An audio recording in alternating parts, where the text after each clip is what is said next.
White-collar crime has become a global phenomenon. With the advancement of commerce and technology, like any other country, India is equally in the grip of white-collar criminality. White-collar crime in India is flourishing every day in new forms. The problem of white-collar crime is very serious in India. Hoarding, profiteering, and black marketing of essential commodities by traders has become a chronic problem for the government. It is believed that the white-collar crimes are much easier to rationalize. Committing such a crime doesn't require a gun or a knife. You may not see an apparent victim. It can be easily covered up. There has been an increase in the number of white-collar crimes in India over the last 2 decades. The earlier crimes can be traced back from the time of Harshad Mehta scam to the current Reebok incident. White-collar crime, definition and study. The criminologist and sociologist Edwin H. Sutherland in the year 1939 popularized the term white-collar crimes by defining such a crime as one committed by a person of respectability and high social status in the course of his occupation. Sutherland also included crimes committed by corporations and other legal entities within his definition. Sutherland's study of white-collar crime was prompted by the view that criminology had incorrectly focused on social and economic determinants of crime, such as family background and level of wealth. It is true to the common knowledge that there are certain professions which offer lucrative opportunities for criminal acts and unethical practices, which is very often overlooked by the general mass of the society.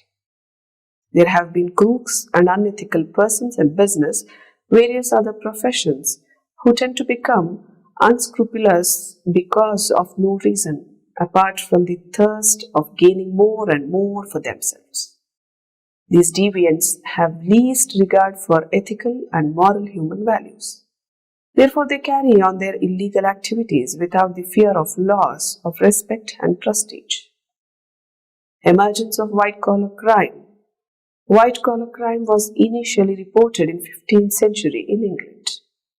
There has been a case popularly known as the Carrier's Case of 1473, where an agent was entrusted to transport wool and he attempted to steal some of it.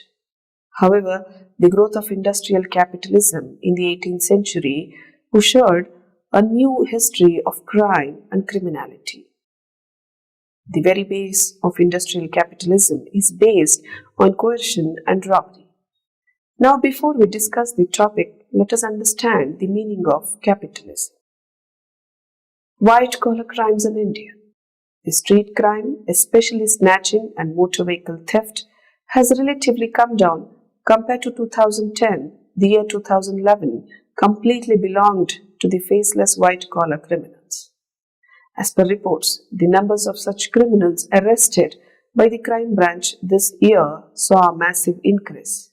That is, 108% as 148 people were arrested for dabbling in white-collar crime as compared to just 71 in 2010.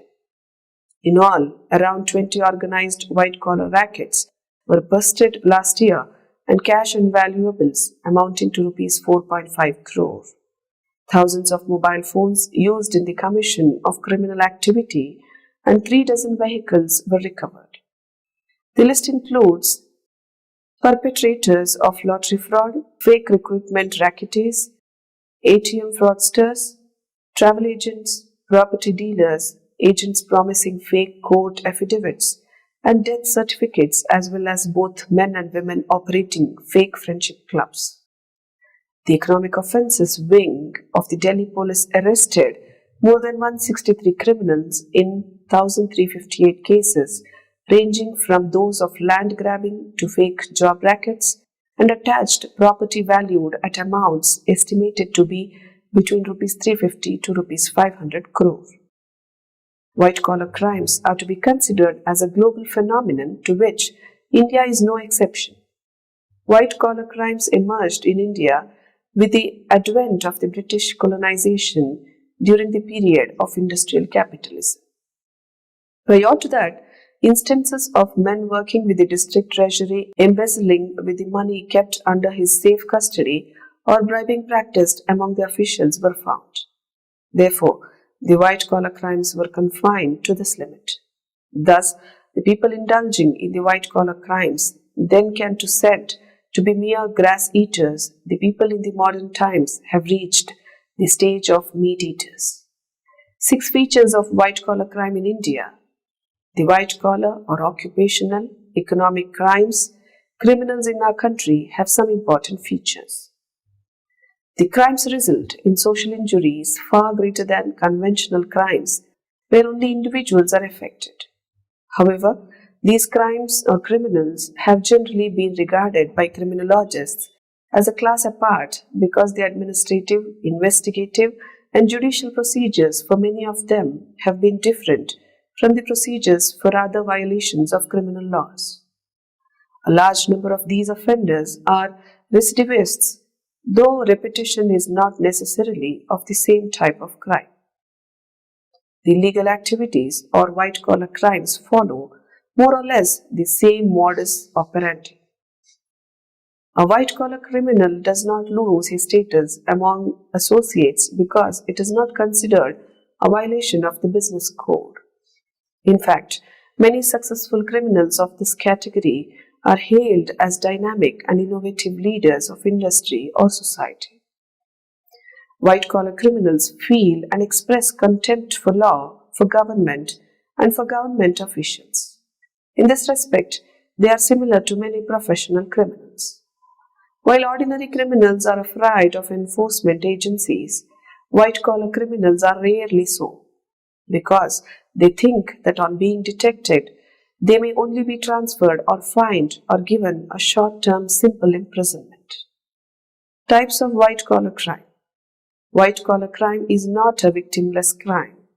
A single scam can destroy a company, devastate families by wiping out their life savings, or cost investors billions of dollars, or even all three. Today's fraud schemes are more sophisticated than ever. Few of these white-collar crimes are discussed below. Bank fraud. To engage in an act or pattern of activity where the purpose is to defraud a bank of funds. Blackmail. A demand for money or other consideration under threat to do bodily harm, to injure property, to accuse of a crime, or to expose secrets. Bribery. When money, goods, services, information, or anything else of value is offered with intent to influence the actions, opinions, or decisions of the taker. One may be charged with bribery whether one offers the bribe or accepts it. Cellular phone fraud. The unauthorized use, tampering, or manipulation of a cellular phone or service. This can be accomplished by either use of a stolen phone or where an actor signs up for service under false identification, or where the actor clones a valid electronic serial number by using an ESN reader and reprograms another cellular phone with a valid ESN number. Computer fraud, where computer hackers steal information sources contained on computers, such as bank information, credit cards, and proprietary information. Counterfeiting occurs when someone copies or imitates an item without having been authorized to do so and passes the copy off for the genuine or original item. Counterfeiting is most often associated with money, however, can also be associated with designer clothing, handbags, and watches. Credit card fraud, the unauthorized use of a credit card to obtain goods of value. Currency schemes, the practice of speculating on the future value of currencies. Embezzlement, when a person who has been entrusted with money or property appropriates it for his or her own use and benefit. Extortion occurs when one person illegally obtains property from another by actual or threatened force, fear, or violence, or under cover of official right. Forgery, when a person passes a false or worthless instrument such as a check or counterfeit security with the intent to defraud or injure the recipient. Healthcare fraud, where an unlicensed healthcare provider provides services under the guise of being licensed and obtains monetary benefits for the service. Insider trading, when a person uses inside, confidential, or advance information to trade in shares of publicly held corporations. Insurance fraud, to engage in an act or pattern of activity wherein one obtains proceeds from an insurance company through deception. Investment schemes, where an unsuspecting victim is contacted by the actor who promises to provide a large return on a small investment. Money laundering, the investment or transfer of money from racketeering, drug transactions, or other embezzlement schemes so that it appears that its original source either cannot be traced or is legitimate. Racketeering, the operation of an illegal business for personal profit. Securities fraud, the act of artificially inflating the price of stocks by brokers so that buyers can purchase a stock on the rise. Tax evasion, when a person commits fraud in filing or paying taxes. Telemarketing fraud, actors operate out of boiler rooms and place telephone calls to residences and corporations where the actor requests a donation to an alleged charitable organization, or where the actor requests money up front or a credit card number up front and does not use the donation for the stated purpose. White-collar crimes are widespread in society. White-collar crime and its consequences are recognized from centuries which categorize number of crimes.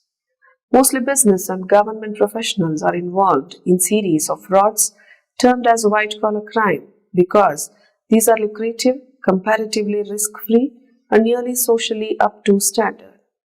Due to high occurrence of these crimes, security officials plan modern technique to fight back through prevention, investigation, and prosecution. When the term white-collar crime is conversed, people are encouraged to think decisively about the nature of crime, law, and criminal justice. In the criminal justice system, the focal point of the investigative efforts on the crimes of the poor. If it is viewed from same legal eye of the state, the crimes of the powerful are hidden. Individuals and organizations commit these acts to obtain money, property, or services, to avoid the payment or loss of money or services, or to secure personal or business advantage. Generally, the white-collar criminals commit a range of frauds to get personal financial gain. White-collar crimes do not show any vicious activity, but the extent of these crimes are intense and it can bring about great economic loss for companies, investors. Computer fraud is characterized as the crime committed to perform a plan or illegal activity and the targeting of a computer with the intention to modify, damage, or put out of action the data of computer system. There are many examples of crimes which include offering missing goods to a buyer, stealing someone's funds by hacking into his bank or credit card account.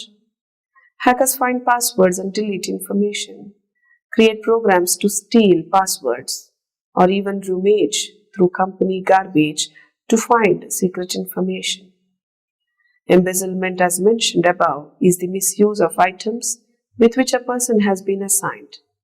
Charges of embezzlement can even be levied if the embezzler intended to return the property later.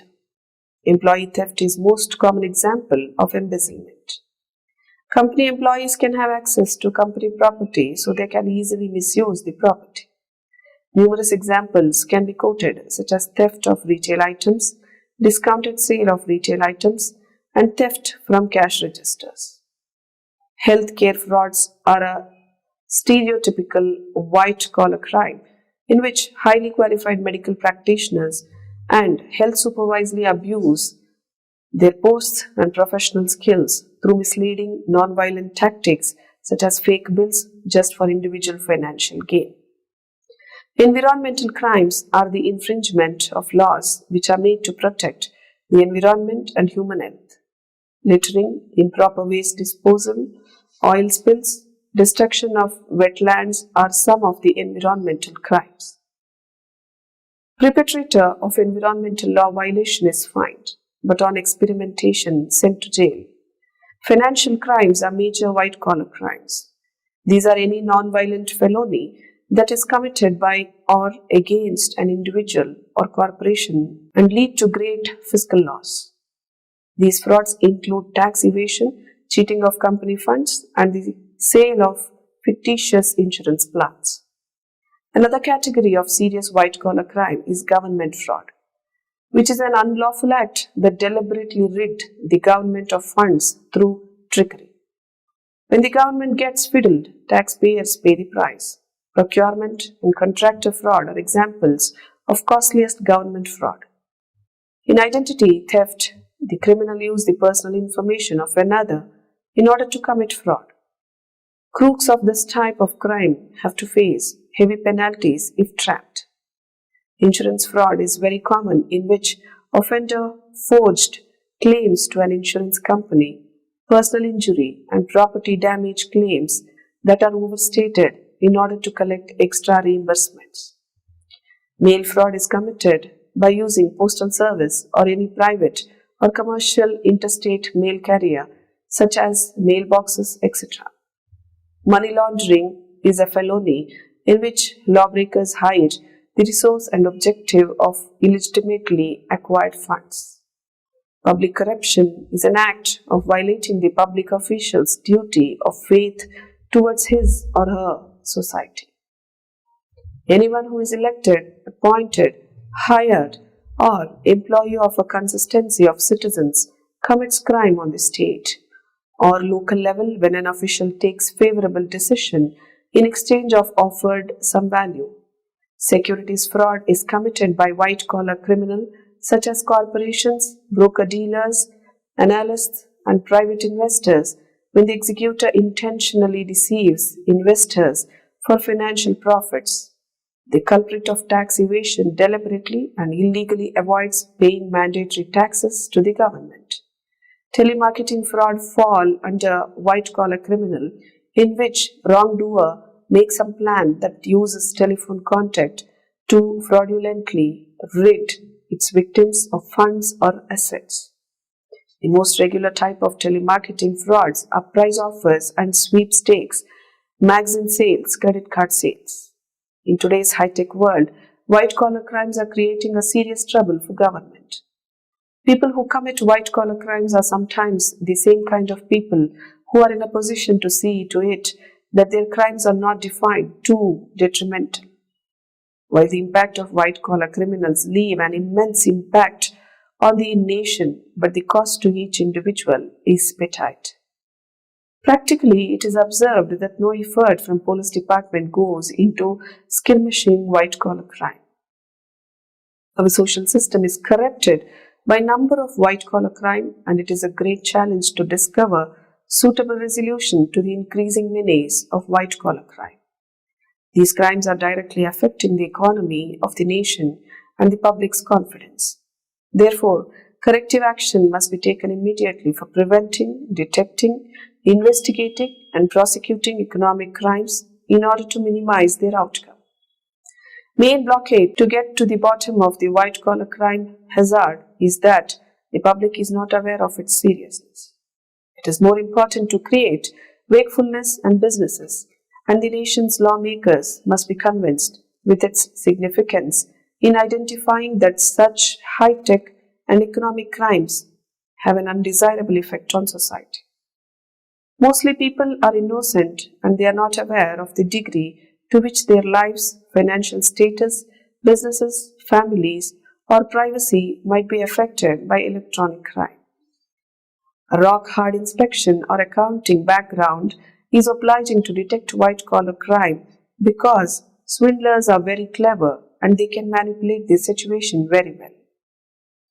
Reasons for growth of white-collar crimes in India. White-collar crimes are committed out of greed. The people who usually commit these crimes are financially secure.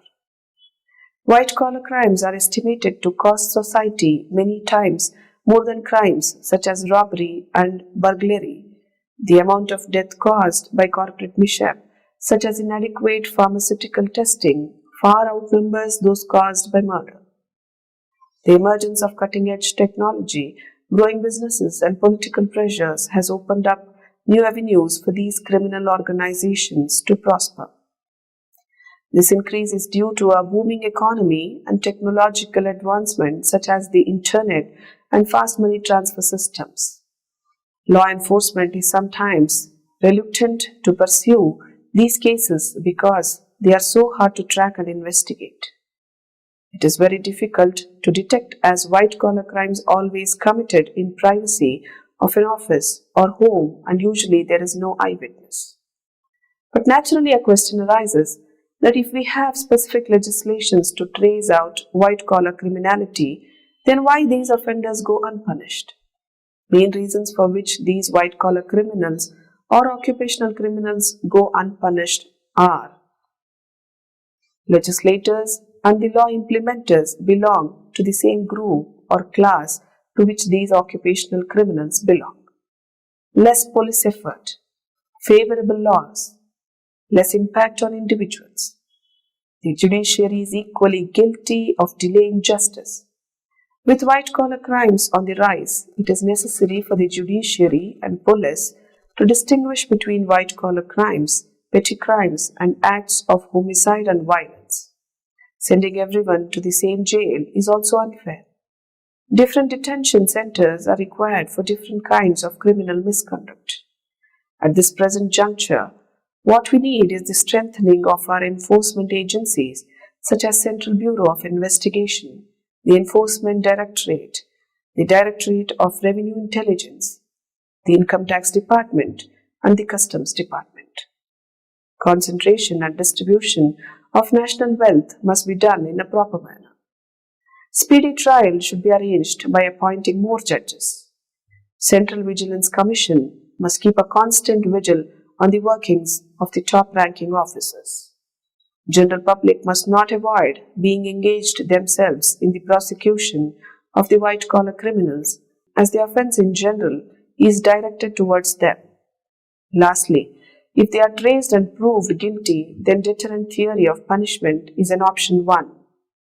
Misconceptions about white-collared crime. White-collared crime, usually described as an illegal act committed for financial gain, has few myths associated with it. White-collared crimes are non-violent. Since white-collared crime is usually characterized as non-violent, many are prone to this myth. But criminals in general have a sense of entitlement and need for control. White-collar criminals are highly paid. We always associate all big names and people with it, but white-collar criminals also depend on poorly paid underlings. White-collar criminals are otherwise upstanding citizens. About 40% of white-collar criminals have a record. It's all about cash. Yes, there are poorly paid white-collar criminals, but the mastermind of the crime could be very rich. Researchers say peer pressure, company culture, and pure hubris cause people to commit white-collar crimes. Conclusion: the incidence of white-collar crime is fairly high among all the professionals like medical, law, advertisements, real estate, consulting, and other engineers and contractors undertaking construction and other kinds of work.